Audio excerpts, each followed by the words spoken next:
बात Myanmar border से मणिपुर के सच की। करीब 90 दिनों से मणिपुर सुलग रहा है।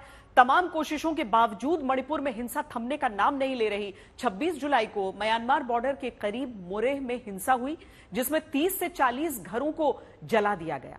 मणिपुर के मुद्दे पर देश में जब सियासत भी चरम पर है, तब आज तक संवाददाता जितेंद्र बहादुर सिंह इंफाल पहुंचे। यहां से वो म्यांमार बॉर्डर पर मणिपुर के शहर मोरेह पहुंचे। हमें ये एक्सक्लूसिव रिपोर्ट उन्होंने वहां से भेजी है।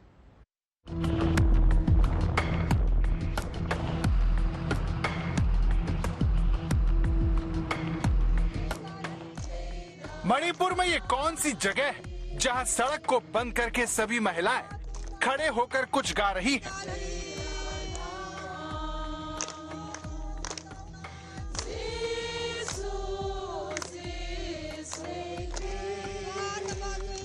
मणिपुर में ये कौन लोग हैं? क्या कर रहे हैं? क्यों इस जगह पर बैठे हैं? क्या ये कुकी हैं या मैतेई?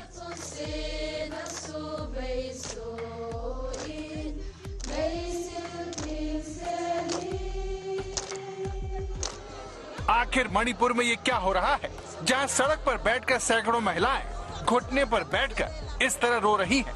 आखिर क्यों?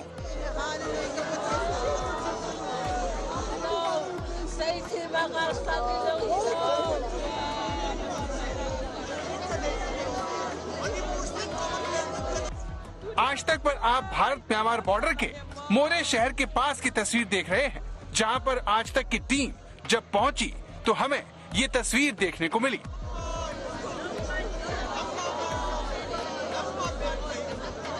ये उस जगह की तस्वीर है जहां से कोई नहीं गुजर सकता। असम राइफल्स की गाड़ियों को भी इक्का दुक्का बार ही ये लोग रास्ता देते हैं, लेकिन आज तक की पड़ताल के लिए इन लोगों ने बाकायदा रास्ता दिया। ये देखिए,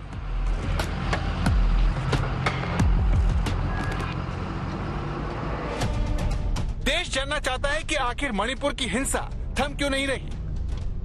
उत्तर पूर्व का ये खूबसूरत राज्य करीब 3 महीनों से क्यों सुलग रहा है? क्या म्यांमार से होने वाली घुसपैठ और हिंसा का कोई रिश्ता है? इन्हीं सवालों को तलाशती आज तक की टीम पहली बार म्यांमार के बॉर्डर तक पहुंची। ये म्यांमार का मोरेह शहर है, जिसे 26 जुलाई को जलाकर राख कर दिया गया। यहाँ हिंसा क्यों हुई और किन लोगों ने इसे जलाया, इसकी पड़ताल आज तक ने यहीं से शुरू की।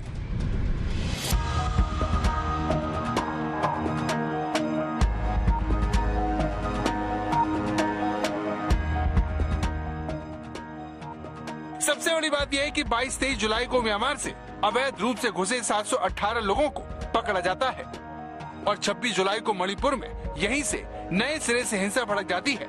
मोरेह में मैतेई समुदाय के 30 से 40 घर जला दिए जाते हैं। इसी समुदाय का ये होटल भी राख कर दिया जाता है।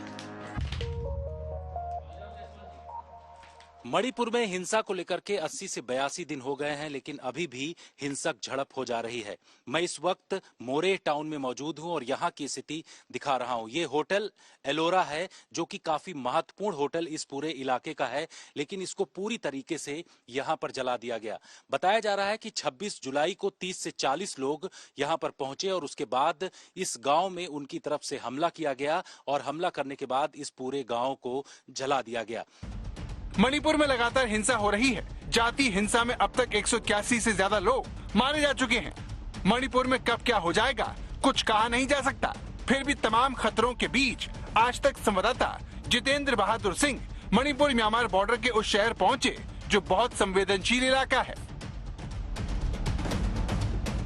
ये इम्फाल से 110 किलोमीटर दूर राज्य के दक्षिणी इलाके में, वहीं म्यांमार के सागांग क्षेत्र के शहर तामू से सिर्फ 4 किलोमीटर दूर ये मणिपुर का सीमावर्ती शहर मोरेह। केंद्र सरकार और राज्य सरकार लगातार दोनों समुदायों के बीच में जाकर के उनसे बातचीत कर रही है। 6 राउंड की बैठक हो चुकी है। खुद गृह मंत्री अमित शाह इसको मॉनिटर कर रहे हैं, लेकिन जिस तरीके से ये फ्रेश वायलेंस 26 जुलाई को हुआ है वो काफी खतरनाक है और ये अलग तरीके का संकेत देता है। कोशिश ये की जा रही है राज्य सरकार की तरफ से कि ज्यादा से ज्यादा सुरक्षा बल इन तमाम इलाकों में लगाया जाए, लेकिन ये जले हुए घर ये दर्शाते हैं कि यहाँ की स्थिति अभी कंट्रोल में नहीं है। इसको कोशिश ये किया जा रहा है कि स्थिति को कंट्रोल किया जाए और ऐसे जो घर अलग अलग जगहों पर जलाए जा रहे हैं, ये फ्रेश वायलेंस जो हो रहे हैं, इसको रोका जाए। आज तक की टीम ने पूरे इलाके में तबाही के निशान देखे। मैतेई समुदाय का एक भी शख्स यहाँ हमें नहीं मिला। दूसरी तरफ जब टीम इम्फाल से मोरे के रास्ते में थी, तब कुकी समेत 20 जनजातियों के लोग इम्फाल से मोरे जाने वाले नेशनल हाईवे को जाम किए धरने पर बैठे नजर आए। यहीं पर हमें रिपोर्ट की शुरुआत में दिखाई गई तस्वीरें मिली, जिसमें सभी महिलाएं सड़क पर इस तरह बैठकर रोती हुई मिली।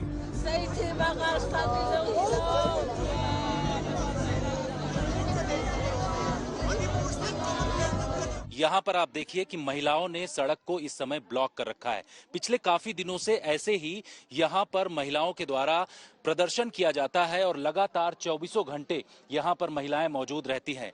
पहाड़ी इलाका है ये मणिपुर का, और इस पहाड़ी इलाके में जिस तरीके से हिंसा हुई थी, उस हिंसा को देखते हुए इन्होंने विरोध प्रदर्शन के तौर पर यहाँ पूरा इस वक्त इनकी तरफ से प्रदर्शन किया जा रहा है। और कई दिन हो गया हम लोग ने शांति चाहता था, लेकिन दूसरा ने शांति नहीं चाहता है, गांव-गांव जला देता है। हाँ, इसलिए ऑपरेशन जाता है और उन लोग ने हम लोग का ऊपर में हमला करते रहता है। रास्ता कब तक खुलेगा ये हम लोग नहीं बता सकते, क्योंकि जब तक हम लोग का ये स्टेट फोर्स हम लोग के लिए हमारा दुश्मन है। हम लोग जब तक स्टेट फोर्स इधर रहेंगे हम लोग जाने नहीं देंगे। जब तक ये लोग वापस नहीं जाएंगे तब तक हम लोग महिलाएं, हम लोग औरत इधर ही बैठेंगे, इधर ही हम लोग बैठे रहेंगे बस। किस तरीके से आप लोगों का ऐसे प्रदर्शन जारी रहेगा? हम लोग मांगता है स्टेट फोर्स को मोरे में जाने मत दो, और हम लोग चाहता है स्टेट फोर्स। फिर हम लोग का मांग है सेपरेट एडमिनिस्ट्रेशन, इसका मदद करो गवर्नमेंट ने, यही है हम लोग का मांग। मणिपुर के इस इलाके में अधिकतर लोग ईसाई हैं, जो रविवार को धरने के दौरान होने वाली प्रार्थना में भावुक हो गए। इसीलिए ये महिलाएं इस तरह से रोते हुए कैमरे में कैद हुई। दरअसल टेंगलो पाल इम्फाल और मोरे के बीच पड़ता है। मणिपुर से मोरे तक सामानों की आवाजाही इसी धरने की वजह से ठप है। अभी यहाँ की सिचुएशन जो ग्राउंड जीरो पर आज तक मौजूद है, आपको दिखा रहा है कि कई जो सड़कें हैं वो ब्लॉकेड हैं। उन सड़कों से आवागमन अभी नहीं हो रहा है। ये मुख्य रास्ता जो है ये जाता है इम्फाल से मोरे की तरफ, जो कि म्यांमार बॉर्डर की तरफ का रास्ता है। इस रास्ते में महिलाएं जो इस गांव की हैं यहाँ पर बैठी हुई हैं, और डिस्ट्रिक्ट हेडक्वार्टर एरिया है ये तेंगोपाल का, जो डिस्ट्रिक्ट हेडक्वार्टर एरिया है। इस डिस्ट्रिक्ट हेडक्वार्टर में ये तमाम महिलाएं यहाँ पर मौजूद हैं। करीब 200-300 की संख्या में ये महिलाएं हैं, और जो पूरी सड़क है, इस पूरी सड़क को इनकी तरफ से अभी बंद किया गया है।